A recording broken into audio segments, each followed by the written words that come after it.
Hi, this is Mike Oppenheim, and you are listening to Coffin Talk, Interviews with the Living, a weekly podcast that explores how our views on death affect the way we live our life. This week, coming to us from Washington, D.C., is Adam Zuckerman. He's the founder of Buried in Work, a company focused on easing the burden of estate planning, the tasks surrounding end-of-life activities, and estate transition.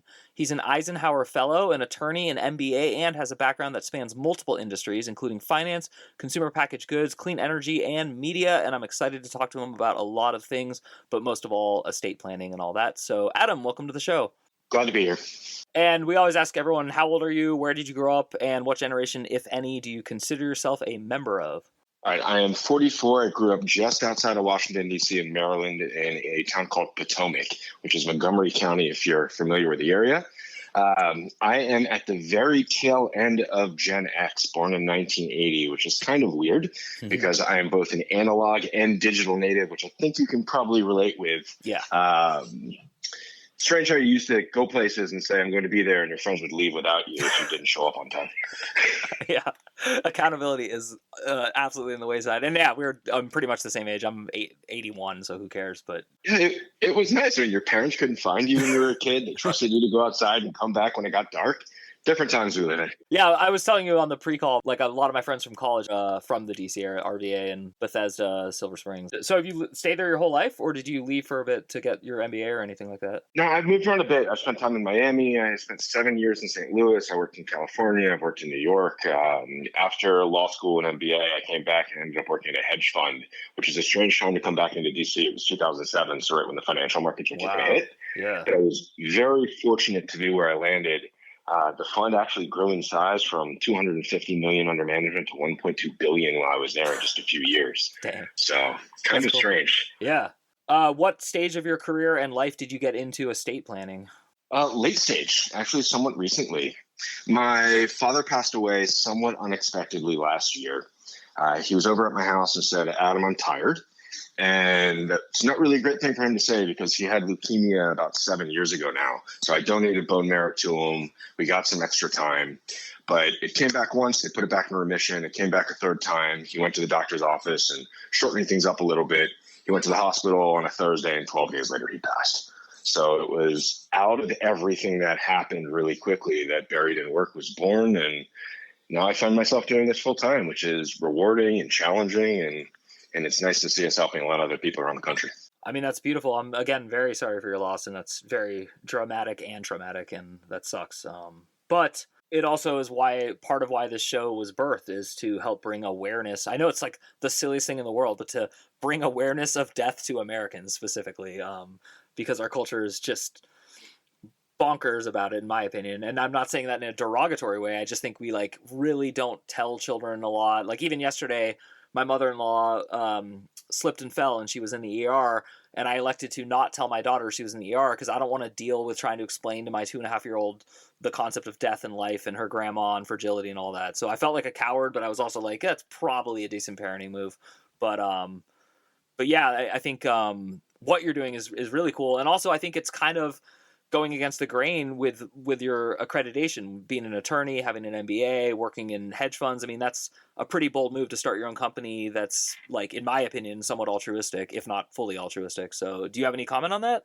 Yeah, I mean, I don't think it's necessarily against the grain. It might be a little bit non-traditional. Okay, yeah. I have a history of working in companies that try and leave the world a better place if you can do that. And we can talk about legacy and all that good stuff if you're interested. But effectively, I wasn't expecting to start this company. Mm-hmm. I was taking really copious notes of what I was doing, transitioning the estate. The average estate in the United States, and this is a horrible stat, takes over 570 hours to administer. And I was deep in the mix of that.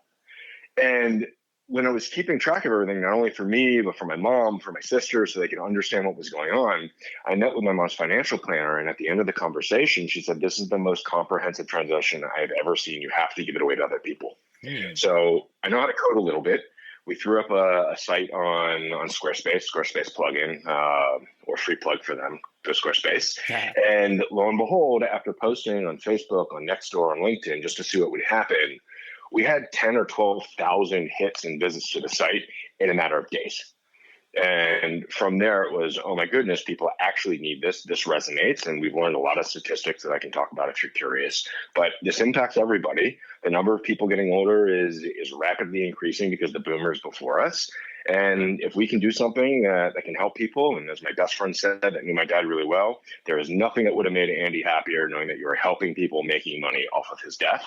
And that's a really weird way to look at it, but it's true. Like, you need to do things to help people in complicated situations. I totally agree. And I talk a lot about this subject with friends. I don't talk about it on the air or in my writings usually, but American capitalism, which is a version of capitalism, is not good or bad, but it is definitely, we're seeing a lot of like effects of it that we couldn't see 50, 60, 70 years ago. And I think this, what you're talking about, is like a big one, which is as you accrue what's called an estate, and as you have like things that you want, you know, where does it go? How much does it go? And who's going to pick the pockets of the loved one, you know, as their estate is going out. So I love what you're doing, and I think it's great. Yeah, that's exactly right. I mean, the weird thing is that everybody has an estate, and you might not even realize it, but everybody has an estate. If you are alive, you have something.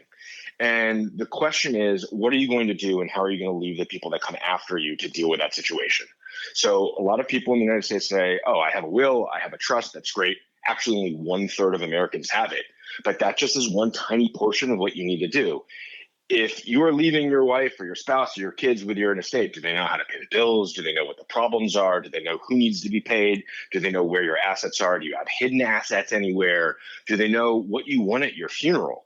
And all of these things is really comprehensive estate planning that, quite frankly, Americans are really bad at dealing with. And that's what needs to change, because we're in this strange American capitalism that's about to experience the greatest transfer of wealth in the history of humanity.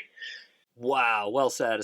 Yeah, I mean, so many in air quotes around because people just lampoon the hell out of the word boomer. But I mean, the baby boomer amount of homes and things. I mean, it's crazy how many homes. Like, I think I read like the average baby boomer owns more than a home. I could be totally wrong about that, but it's funny you say that. So in one of our products, so effectively we have do-it-yourself for resources. If you want to do it yourself, come to the website, figure it out. We've got checklist guides, a whole host of other things. But for those people that want that guided approach, we also have products. And one of them is the estate preparation package, and it is customized to each person.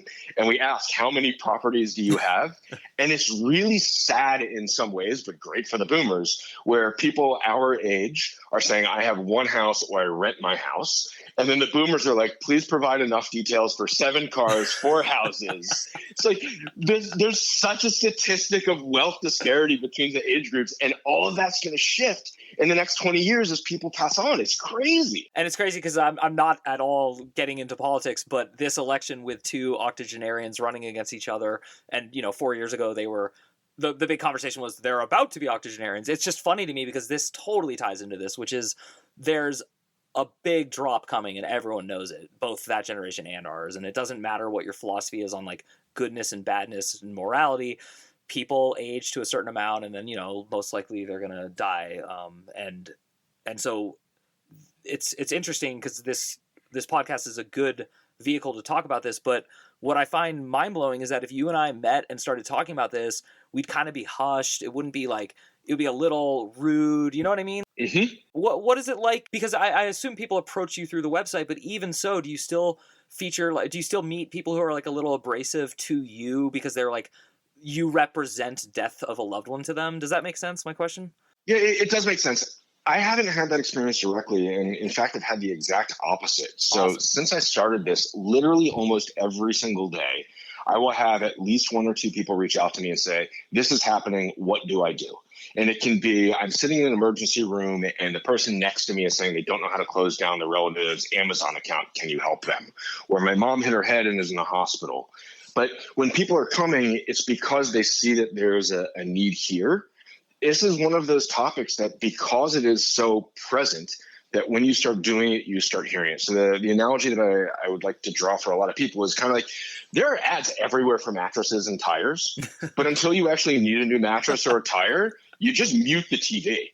So as we all get older, this is now more real for a lot of people. So they're more open and to talk to you about it. And it's just like when you have cancer. The second you tell somebody that cancer is impacting you, I have a story, I have a story, I have a story. Yeah. And the trick is that we need to start making this conversation, and exactly what you guys are doing on the podcast, more open for other people, because it's not something you want to learn at the time you need to actually put things into action. Yeah. And so actually let's go over like a couple like I'm a dummy scenarios, and I'm literally a dummy about this. So let's just say I dropped dead tomorrow. And I know my wife's listening to this, and that's probably not something she wants to think about, but let's just say I do.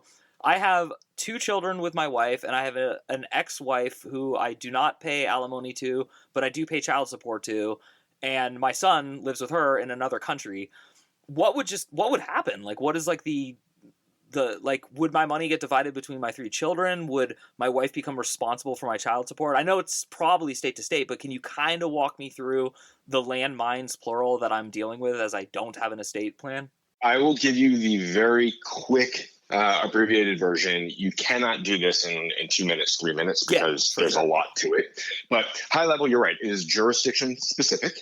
What I would say is that if you do not have a will, if you do not have a trust set up, your estate goes through something called intestate procedures, which means you effectively died without a will, and your estate is going to say what happens. Wow. Typically, there's an order of next of kin. Things would go to your wife likely. But from there, things can get really complicated of how things get set up. As a fun, weird fact, I was talking to somebody a few weeks ago from Virginia, and he said, oh, well, I've got 2 kids. I had a wife. I was married. We got divorced. I updated my will, so my kids get everything. If I get hit by a bus, I'm good to go, right? Mm-hmm. And I asked him about his payable on death beneficiaries on your bank accounts and any other accounts that he had, like an insurance policy. And most people just gloss over that. He goes, no, I haven't updated any of that. And it turns out that it still has his ex-wife's name on it. So if he were to pass away, his ex-wife gets all his cash from his bank accounts, because that's a contractual arrangement, but his kids gets what's left over. Oh. So there's just a lot of landmines that are hidden there. Yeah. Go to our website if you want. We've got a checklist, like separated by time. After someone dies, do this immediately, do this as soon as possible within the first few days, do this when you can within the first few weeks. It's a lot. And if you don't have your information in one place, I can ask you, hey, what bank accounts do you have? Who do you want to get this? What do you think about that? And you can answer really quick on the fly. But think about if your wife is trying to hack into all your accounts and figure out where things are. Yeah. It turns into a scavenger hunt. Yeah. So you can either give it a book, or you can have a scavenger hunt. And trust me, the scavenger hunt is not a fun experience to go through. No, and I do want to give you credit, because I did peruse your site earlier, and it's amazing. I put in my state. I got to the part. There's like tons of free resources and articles, and it's really awesome what you're doing. I do want to ask a question. I'm not an idiot. I know it's tongue in cheek, buried in work, but it is also a subject I'm really interested in, which is the let's just work all day, every day, and never stop working, and then we die, and on our deathbed we're like, oh, I wish I'd worked less. I'm sure the pun is not lost on you since you came up with it, buried in work. What are your thoughts on that subject? I think that Americans work very hard, and we are very good at producing things, but we also get caught in the rat race. Mm-hmm. I've spent 80 hours a week before. 2 years ago, I was on 54 flights, mostly international. Americans work a lot. It's too much at times. And buried in work absolutely is the pun that's intentional. We were originally going to go with good grief, but somebody else was using it, so we found somebody else. That's cool. The logo is actually a coffin. If you look at it, you'll see it. It's the B is the head, and the person's lying down in it.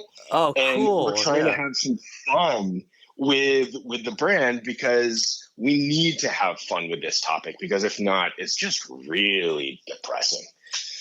I mean, wow. Yeah, that's cool. I love because your resume, I find that there's 2 kinds of people with your resume, and you're the one that I prefer, which is like, you're really eloquent and articulate in your thought process, but you're also compassionate and you have a heart, and it's cool, because I think we, I don't know, it's just weird. Like we live in a country where we kind of like, out of one side of our mouth, we're like robber barons, jerks, and then out of the other, we're like heroes, obviously important. We wouldn't have these amazing cancer drugs. Like, so it's just this weird, like, tap dance between the two.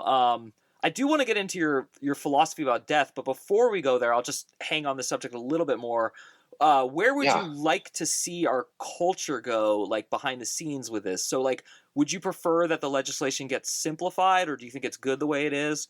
I think it needs to be simplified. I think that the process needs to be standardized. I think that is an unbelievably challenging thing to happen based on how just the country has evolved with its systems of locality jurisdictions leading up into the national and then international frameworks. But when people pass away, somebody has to deal with it. Yeah. And the reality is that the process is not straightforward. And if you have an idea of the number of people in the country that have access to information, that have access to people that can help them versus people that don't, it's very confusing and it's inequitable. And that has to change. And that's a big question about the social commentary of the times that we live in, which you touch on in other podcasts that you've done. But it also touches on like just general tax law. Hey, should we have a flat tax? Should we not? Should it be elevated? I mean, there's all of these different things that go into it. But we do have to just make things easier on people because, quite frankly, life is hard enough. Yeah. When I was a teenager, I was really into politics. I got less into it as I got older for obvious reasons. But I loved Steve Forbes, and I wish I could vote because I wanted the flat tax. I was just like, what is wrong with this country? Like, obviously we should go there. Now I'm older and I understand a lot of different things. But do you feel like we have a fear? Like, I'll set it up this way. Some people are fearing artificial intelligence because they're like, it's going to take our jobs. Whereas I look at like, who likes jobs? I love to do things, but I don't like a job. There's a very big difference philosophically to me. If I had no job, I would wake up every day and do a ton of things. I'm not like, I'm just motivated to do things. Yeah. But a lot of us aren't, and I get it. But with all that said, I do feel like there's this weird similar thing where we're like, oh, we can't simplify taxes because these CPAs would lose their jobs, and we can't do this. And like, do you ever encounter that? Is that just me like thinking that, or is that really a pathology in our culture? Hey everyone, thank you so much for listening to Coffin Talk. I am proud to say that we are offering premium subscriptions at my website, mikeyop.com. That's MIKEYOPP.com. So please head over and consider supporting us. Thank you so much. No, it's a real question. And this is actually what I focus a lot of my time on. When I was at Discovery, I was effectively the entrepreneur and futurist of the company. And I've gone around the world consulting for Fortune 500 companies on the future of work. When I was in Eisenhower, I went to China to study blockchain and future of AI. Oh, cool. Yeah, the reality is that technology is not good or bad. It is not good or evil. Technology just is. It's what people do with it that is the implication and the manifestation of the impact. Now, I think that jobs will certainly change, and people always go back to the analogy of, oh, well, when cars came out, people were afraid that the farriers weren't going to have jobs anymore because there'd be less horse-drawn carriages. Well, that actually happened, but people aren't lamenting that we don't have more people going around and changing the hooves and the horseshoes on horses and livestock right now. Yeah. Things will change. Things will be different, and hopefully we have the opportunity to leverage technology for the good as it comes out to make our lives better. There's actually a really neat tongue-in-cheek book called Year Zero. And the premise is effectively, and this is very oversimplified, if humanity had the answers to everything, health, money, food, everything, what do we spend our time on? And in the book, the answer is you focus on the arts. And I think it would be amazing for humanity to get to that part and that place in life. But the challenge is that our capitalistic society that we live in right now kind of makes it difficult because there's a lot of inequalities, and we're going to have to figure it out. Yeah, we do not share a brain, but we definitely share almost every opinion we've talked about today. So it's very nice for me to talk to someone of a similar age and a similar everything, because I'm not fearful about the future at all. I'm the opposite. I'm pretty optimistic, but what I'm optimistic about is, oddly enough, what a lot of people are fearing, which is this great reset. And again, not anarchy, not violence, not anything like that, but just like this slow shift to like, oh, hey, I woke up today and I had a bunch of free time because I only have to go help with like the crops or whatever later. Yeah, I mean, maybe that happens, or maybe we're actually in the next mass extinction. The funny thing is, or the kind of weird thing is like people are like, oh, save the planet, save the planet. The planet is fine. The planet does not care if humans exist or not. The planet does not miss dinosaurs. Humanity might be in a really bad spot if things don't work out really well, but the planet doesn't care. So the question is, do we have an obligation? Do we have a moral or ethical, bend to do what's best to keep status quo? Because really that's what people are talking about. We want to continue to be able to have an abundant life with resources. That's the self-interested part, but the planet doesn't care how things happen, what the weather is, if there's a tornado. It just changes the landscape. Absolutely. So on this issue, let's go to the pivotal question of the podcast, which is, what do you think happens when you die? And then I'll just add a little bit to it. What do you think happens when you die, and Okay. how is that affecting the morality you just spoke about in your personal life? Okay. I have a weird answer for this, or Sure. maybe weird, maybe not. Love it. So I don't think that people are going to remember my name in 300 years and 500 years. Definitely not in 1,000 years, right? Maybe even not in 30 years if I die tomorrow. Who knows? Which means that your legacy then is the energy that you leave, of the impact that you have on the world. So that's the first thing. Like, what actually happens to you? People talk about, oh, there's ghosts, there's afterlife, all these things. But my perspective, well, there's no atheist in the foxhole. Who knows how everything happened? I don't have an answer to that. I think of it from a scientific approach of the Earth is rotating at 1,000 miles an hour at the equator. We're also going around the sun at 66.6 thousand miles an hour. There's motion within the galaxy as well. On top of that, we're going around the galactic center. There's motion towards the Andromeda galaxy. There's cosmic microwave background noise, which I don't understand what that is, but it's out there. I've read about it and still trying to get my head around it. So effectively, what that means is people are saying that if you die, your ghost and gravity is actually required to adhere to the laws of physics as we're flying through space at hundreds of thousands of miles an hour. That just doesn't make sense to me. I can't figure that out. So if that's the case, I think that when you die, and it ends. And your legacy is your impact that you have. And if you have a green burial, if you have a traditional burial, if you have an alkaline water cremation, or a different thing where you get shot up into space, that's what happens to your physical body. But we're effectively meat popsicles of recycled stardust. And the question is, while you have this life, what are you going to do with it? And how are you going to leave it a better place for other people? That's awesome. That's incredible. And it's a great answer. And so, okay, this is me going out on a limb. You're a good guy. I can just tell you are. And I can tell by a lot of things. If someone in the audience wants an anecdotal reason, he cared a lot about his dad and was helping him. And his dad said, I'm tired. And he, the way you told that story shows a lot of heart. So that's just one thing. But my point is, do you feel like that goodness in you, that morality was developed, or is it innate, or a combination? I think it is probably a little bit of a combination, nature, nurture. I think it very much has to do with my background and upbringing, similar to your background from the other podcasts that I've listened to that you've hosted, where education, where empathy, where curiosity has always been something that my parents and my family have tried to elevate. You have a choice. You can be nice, you can be mean, you can be a pessimist, you can be an optimist. I try to be a curious, pessimistic optimist, if that makes sense. It does, yeah. Can you break it down a little bit? Yeah, like the example I gave of somebody calling me and saying, hey, I'm in the hospital, this person next to me doesn't know how to shut down this account, right? I could have gone, oh, sorry, there's nothing we can do with that. We don't have any of that information. 3 days later, there was a part on our website that listed 60, 80 something companies. We actually reached out to the CEOs of all these companies, and then they passed us on to colleagues that said, this is what you do if you need to shut an account down. Like, we literally reached out to the CEO of Apple and got a response. Wow. And now we have an entire section on the website that you can do that. Somebody else we were talking to about finding your unclaimed property in your states and the other databases in the government. We could have just done a single post and said, this is what's there, go figure it out. But instead, free resource, go to the website. You can search all the databases or find them from our site. You can take information in and you can do nothing, or you can take information, learn about it, synthesize it, and give it away to other people. And that's what I'm trying to do. And it's not just me. Like, to be very clear, there are a lot of people that are working on this website. Sarmed's amazing. Carrie's amazing. We've got graphic designers. We've got people around the country that can't actually have their names on the site because they're part-time with us, but full-time elsewhere. And it really does take a village of people that are trying to leave the world a better place. And if you look around and you find the information, you find the people that you resonate with, you can do some really neat stuff. And hopefully Buried in Work is something that can help a lot of people.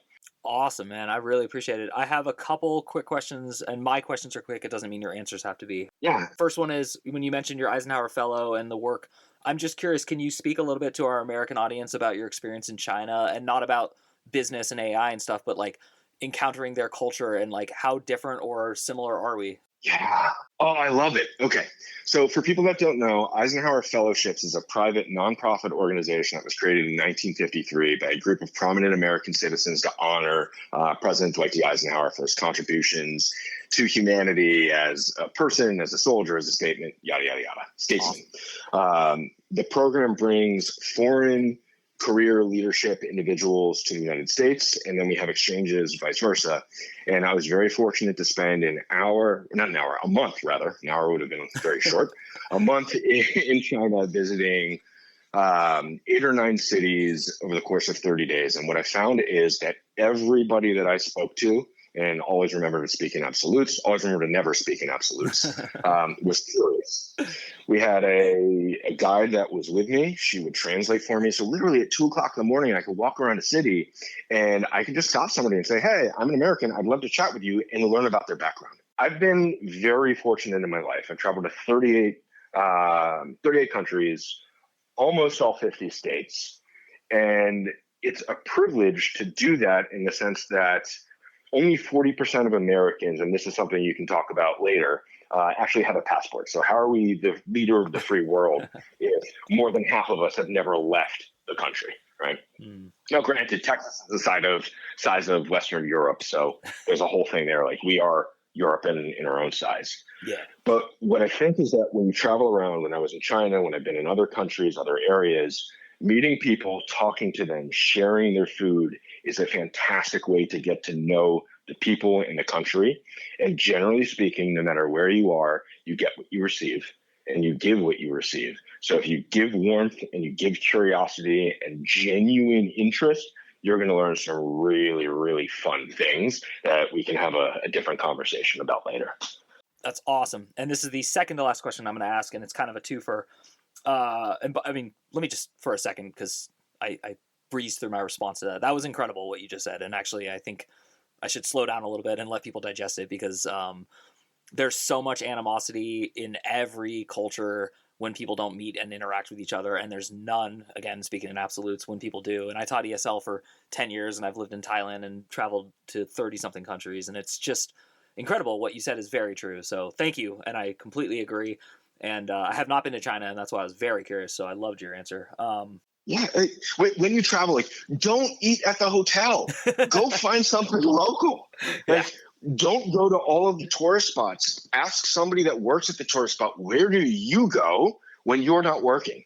That's how you get to see the culture. That's how you get to see what the countries really are. And oftentimes what will happen is you'll have not a whitewashing, but a cleaning of certain areas where they know that tourists will go because they feel safer. Mm-hmm. And obviously you have to be safe about where you're going, but find the places where Americans, where travelers don't typically go, because that's the country. The beaches with the Mai Tais and the pina coladas and the nice food, that's not always reality. And sometimes the reality is actually a lot more interesting and a lot more rewarding than what you think is that top layer that you need to get belief. Yeah, totally. Well said. Since we talked about your optimism and pessimism, I would love to know one thing you are cautiously optimistic about in the future, specifically to America, and one thing you are cautiously pessimistic about, specific to America. I'm going to say the same thing for both, and it's the resiliency of the democracy. Wow. Political science major. A lot of societies over time have had serious problems at about 300 years in, and we are close. And we have that possibility of not being at the top of the hegemonic game internationally. And if we don't take time to reflect, to focus on education, to have real conversation, to have the ability to learn about the people on the other side of the aisle and to compromise, we may find ourselves in a bad situation. I think that Americans, at its core, at our core, the melting pot is extremely resilient. And the question is whether or not that resiliency is actually going to be as strong as I hope it is. So it's the same answer for both questions. Yeah, and I completely agree. So I love that answer. Thank you. And as always with every guest, I love to give you the floor. What is something you would like to tell our audience about? It can be anything. When I was skydiving once, I almost died and didn't know until I landed. So only time I ever skydived, my parachute didn't open. Wow. I jumped out the plane, attached to somebody else. And when I landed, The person who was taking a video of it came up to me and said, "Thanks, Mike." Mike was the guy that I was tandem with for saving your life. And I thought he was totally kidding because Mike pulled the parachute. Uh-huh. So when we're looking at the video of what happened 30, 45 minutes later, he goes, "There's where your parachute came out in the ball.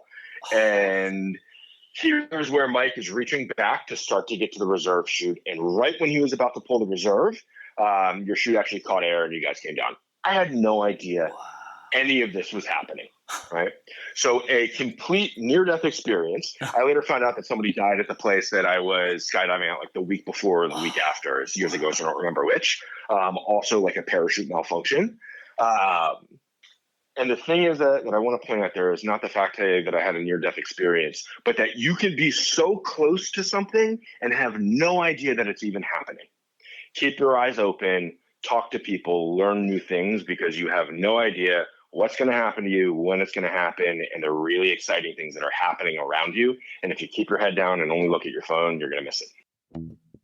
That was a hell of a mic drop, and I loved that. What a great story. Thank you so much, Adam Zuckerman, everyone. There will be notes, but you can find him at buriedinwork.com. Very easy to remember. Just type it in the URL, and you will find his company, which will help anyone in any state in America. So please check it out. They even have a discount code if you go on. So props to you, Adam, and thank you again for a wonderful conversation. And to everyone listening at home, as you already know, the best way to support the show is to head over to mikeyop.com and sign up for our free weekly newsletter. I would love to be in your inbox once a week with positive, uplifting, and supportive stories, essays, and other things I write. My name is Mike Oppenheim. You have been listening to Coffin Talk, and we will see you soon.